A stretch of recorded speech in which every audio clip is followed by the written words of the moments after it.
David, thank you very much for joining us within 60 Minutes of ADR. Today's topic is insurance and reinsurance, arbitration and mediation. So let's start from the beginning. I'm very curious to know, being one of the famous insurance and reinsurance lawyers in the US who very frequently uses mediation and arbitration for the clients, can you tell us how you got into arbitration and mediation? Certainly. First, thank you for having me here today. So my introduction to arbitration largely came through some of the contracts that my clients wrote and the disputes that have arisen out of those contracts. As you likely know, arbitration is hardwired into many of those contracts. Some of them provide for industry arbitration according to the rules of a particular trade group. Others require arbitration according to the AAA or American Arbitration Association rules. So that was really my introduction to arbitration. Mediation really has become an outgrowth of arbitration and litigation, and in particular here in the United States. One of the critical things for an effective lawyering is the ability to properly advise the client which method of dispute resolution to choose. Can you tell us your experience, how you decide which ADR method is suitable for the particular dispute, whether you choose mediation, arbitration, or maybe some other ADR method?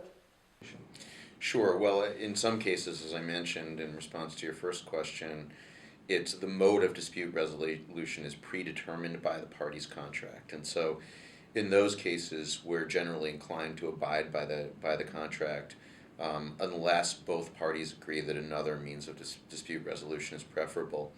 But what I would say typically is that I look at the type of dispute or the substance of the dispute and make a determination myself as to what form of dispute resolution may be most effective. So, for example, if I have what I would call a four corners contract case, a case that really I want the trier of fact to focus on the contract language itself and nothing extraneous, I may wish to go to a judge. I actually might want either a judge who's a mediator in the first instance or take the matter to court. If it's a matter that involves industry practice, the way in which a certain type of business operates, so for example, you and I were speaking off camera about my current Obamacare case, which involves medical excess business, which is a relatively small and rarefied market, and in this case, an entity called Pioneer ACOs, which are relatively new creations of the Obama regime. I may be looking for people who are highly specialized, and so I likely won't want that matter to go to court because I need people who understand how that business operates. And so arbitration or mediation would be preferable. And as between those two, just briefly, I think if the dispute is very large, so 80, 90, $100 million or more, there's really almost no downside to the parties going to mediation, non-binding mediation, obtaining the reaction of a knowledgeable professional to both sides' cases and possibly resolving the matter. So those are some of the factors that I consider in making those recommendations to clients. I'm really curious to know about your strategies and techniques, how you choose a mediator and an arbitrator. And is there any difference for you when you choose a mediator and when you choose an arbitrator?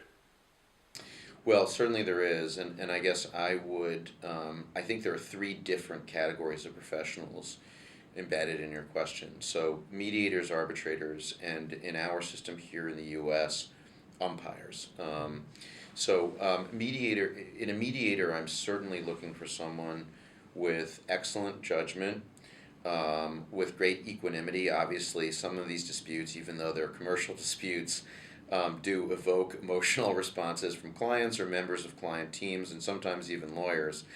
And I think it's really important to find a person with equanimity who will focus on the issues and also someone with industry standing, because as you move up the chain of command within the client companies, within the disputing parties, these are people who need to be persuaded that someone with great credibility, with significant knowledge and industry standing, is making this recommendation, or they won't abide it.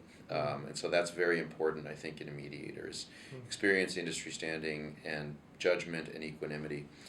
In an arbitrator, I'm looking for something a little bit different. I'm looking for someone who's highly persuasive, someone who is politically adept, by which I mean someone who puts appropriate weight on the issues. It's sometimes valuable to give a little on an issue, or to express opinions that may be inimical to or adverse to the party who hired that arbitrator, but if he or she is able to be persuasive with respect to the most important issues, that's really what matters.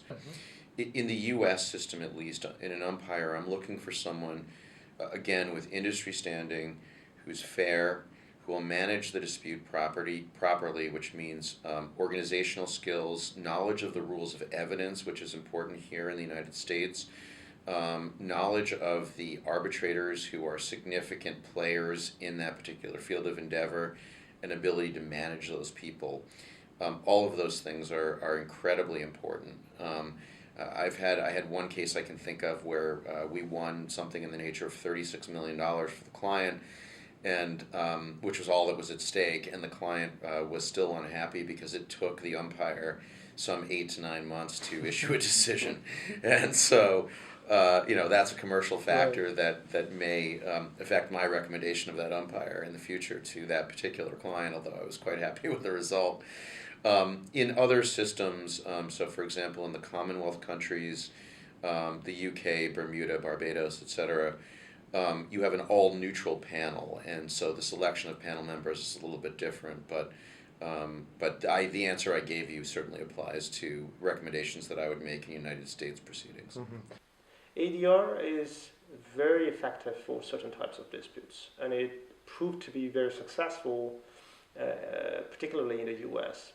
Can you tell us whether mediation and arbitration are effective for insurance and reinsurance disputes, and how you leverage from the benefits this dispute resolution methods provide to you?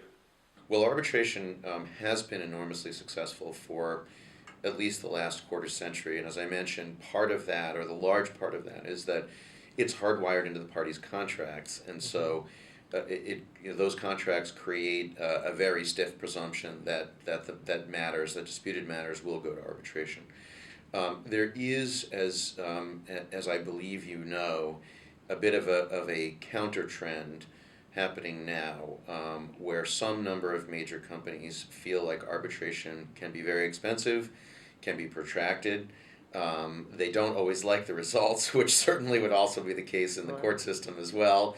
But some of them point to the arbitration system and their concerns regarding the fairness and integrity of the process at times, or the efficiency of the process or lack thereof.